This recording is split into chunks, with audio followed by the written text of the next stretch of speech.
I want to open my sermon with a quote from John Steinbeck's East of Eden. When a child first catches adults out, when it first walks into his grave little head that adults do not always have divine intelligence, that their judgments are not always wise, their thinking true, their sentences just, his world falls into panic desolation. The gods are fallen and all safety gone. And there is one sure thing about the fall of gods. They do not fall a little. They crash and shatter, or sink deeply into green muck. It is a tedious job to build them up again. They never quite shine. And the child's world is never quite whole again. It is an aching kind of growing.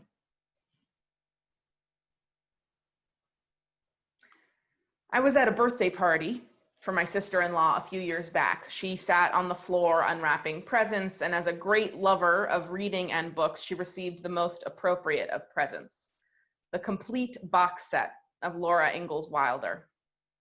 Everyone oohed and ahed, but I was the only one who spoke through tears. Oh my God, I loved those books. The stories of Laura Ingalls Wilder's pioneer days were foundational texts in my development as a headstrong, nature-loving girl. The stories of her life fed my early feminist spirit and captured a kind of freedom and wildness for me that I didn't see in the more masculine narratives of Gary Paulson or Jack London. She was tough and self-sufficient, living life with skinned knees and raw hems.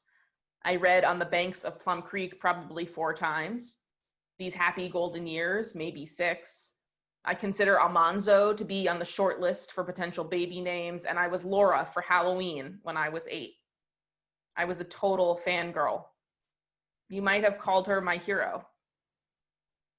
And I wasn't the only one. She was and continues to be super popular, capturing and preserving a specific cultural moment in history that illuminated an entire generation of American life. Wilder herself remarked during a speech at a Detroit book fair in 1937 that she had come to understand that in my own life, I represented a whole period of American history. So, it was in June 2018 that I was faced with a reckoning of my own personal hero, when the Association for Library Services to Children renamed the Laura Ingalls Wilder Award the Children's Literacy Legacy Award. The association wrote in their press release, quote, ALSC has had to grapple with the inconsistency between Wilder's legacy and its core values of inclusiveness, integrity, and respect, and responsiveness through an award that bears Wilder's name. Turns out my hero and the entire period of American history that she recounted so faithfully and had come to represent included a lot of racism, a lot of bigotry and xenophobia. In that push for westward expansion, in the insistence of Laura's father to move west and take up the 160 acres that were offered by the Homestead Act of 1892, Wilder elided the truth of what that meant for the millions of people who were already living there. The 160 acres wasn't the government's to give, and it wasn't the Ingalls to claim, to farm and till and build. Their homesteading was an invasion, predicated on broken treaties and indiscriminate killing of Native American communities. And I knew this in my heart and in my soul. I knew it in my brain and in the hours I had spent arguing against ideas of colonialism in all its forms throughout history. But somehow I was dismayed and hurt to find it showing up in my own personal mythology, to disrupt the way I saw myself, to disrupt the heroes I cherished and the stories that made me who I am. Because when I revisited those pages in my mind, I remembered Laura riding horses across wide open plains. I remembered her twisting hay with blue, black, cold fingers during the long winter. eating cornbread with molasses and swimming in the creek. What I didn't remember, what I came to find when I looked back, were the casual and offhand references to half-breeds littering the pages. The common refrain of "a good Indian is a dead Indian." The long passages recounting the Ingalls family fear and courage that intertwined to make them seem heroic in facing down the threat of Native people out west. Heroes are precarious things. They require a white-knuckle grip on history, a white-knuckle grip on the passage of time in order for heroes to remain heroic. They require us to be stuck, to be stagnant, and tensed against any indication that our heroes were somehow anything less than what we needed them to be.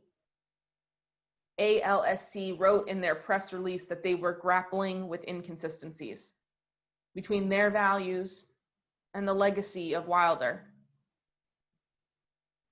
So I have loosened my white-knuckle grip on my hero. And I, too, have been grappling with inconsistencies between my own Unitarian Universalist values and the people I look to as paragons.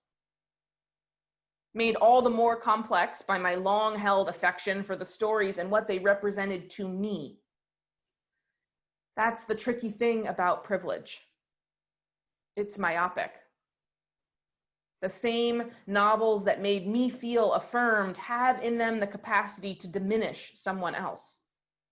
The same words that built me up have the power to gloss over someone's dignity, to eradicate their story, their triumphs, their legacy of resilience. Because the truth is, as a young white girl in Concord, Massachusetts, I didn't read these novels and squirm. But I bet any Native child would. I bet any brown child would. And in a showing of solidarity, in a recognition that we cannot be free until we all are free, we grapple with inconsistencies. And we loosen our white-knuckle grip on history. We release that tension in our hands that clings to the status quo. Those parts of history that we insist upon, despite knowing full well that history is a slippery, subjective form. In unclenching our fists on the narratives we grew up on, we embrace humility and the possibility that what was good for us can be damaging for someone else. We accept that change is inevitable and that the gods of our lives may have been the devils for others. And we open our hearts to reimagining how former idols fit into the story now. Steinbeck wrote, "When we realize that people are not perfect, that they are wrong sometimes, our worlds fall into panicked desolation. All safety gone. And we are left wondering, who or what is next?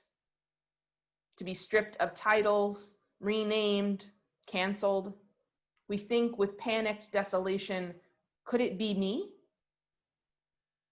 But to stay in that moment of panic, at the realization that our heroes are in fact human, is to forget our own religious roots. Christ was not God, and God was not Christ. We prefer fallibility. We chose the human Jesus over the divine Jesus. We prefer the complexity that comes with being human. We are the living tradition, one that upholds the holy process of change. As Unitarian Universalists, we believe that the white-knuckle grip on history is soul-crushing. There's nothing spiritually nourishing about stagnation. There's nothing faithfully joyful in never learning or growing. The living tradition that we all are a part of is one that wills us to accept that we will make mistakes, that we too are fallible like Christ, and that in relinquishing our white-knuckle grip on rightness, we make space for something far, far more important. The Dr. Maya Angelou wrote, "When you know better, do better." I keep this phrase close at hand and close to my heart. In order to know better, in order to do better, you must be prepared to have been doing it wrong. In order to know better, so that you might do better, you must be open to the possibility that humility is humbling. I think we forget just how much aching is a part of growing. I am always surprised by how getting it wrong stings so much, how my mind and my spirit run rampant with guilt and shame. But I remember Dr. Angelou's words. Now I know better, so I can do better. When it comes to matters of racial justice, when it comes to making amends and accepting the wrongness of our actions, whether they be 100 years prior, decades prior, or just yesterday, we remember the aching part of growing. We remember that the Unitarian roots of our faith prefer us to be imperfect. And we remember the Universalist part of our faith that says there will be good things awaiting us ahead. We believe in naming that which we got wrong, in saying we used to think this way and now we know different and now we can do better. And we are always given a chance to come back into right relationship with ourselves and with our community and with that which some call God. I've done this with Laura Ingalls Wilder. I invite you to do it with your own heroes and personal paragons as well. All it takes is a pause, a beat, or a breath, to remember that we are all fallible and that mistakes are okay, but that doing better is the demand of the day. Doing better by relinquishing our heroes who have hurt others, doing better by letting history be told from a different point of view and accepting that as true. Doing better by seeing our own mistakes as opportunities for growth, and doing better by moving through panic, moving through despair, and into that brave new place where all are given their due dignity. May it be so, and amen. Hi, I'm Reverend Hannah Capaldi. And I'm Reverend Abby Tennis. We are the ministers at the First Unitarian Church of Philadelphia, where our mission is to awaken love and justice in our lives and in the world. We're so grateful that you watched, and we hope that the sermon connected with your soul. We also want to invite you to join us for a live worship service every Sunday at 11 a.m. Eastern Time. You can always find the link to that service on our website at www.philauu.org. In these services, you'll hear words like you've just heard, and you also get a chance to greet one another, pray together, sing together, and we even hold a virtual coffee hour after services to get a chance to greet some new and old friends. If you want to support the mission of this community and you feel moved to give, you can do so by going to the website that Reverend Abby just mentioned. You can find that link below, or you can text 215-709-5095 and follow the prompts to give. If someone in your life needs to hear these words today, we encourage you to share this video. And again, thank you so much for watching. We hope to see you soon.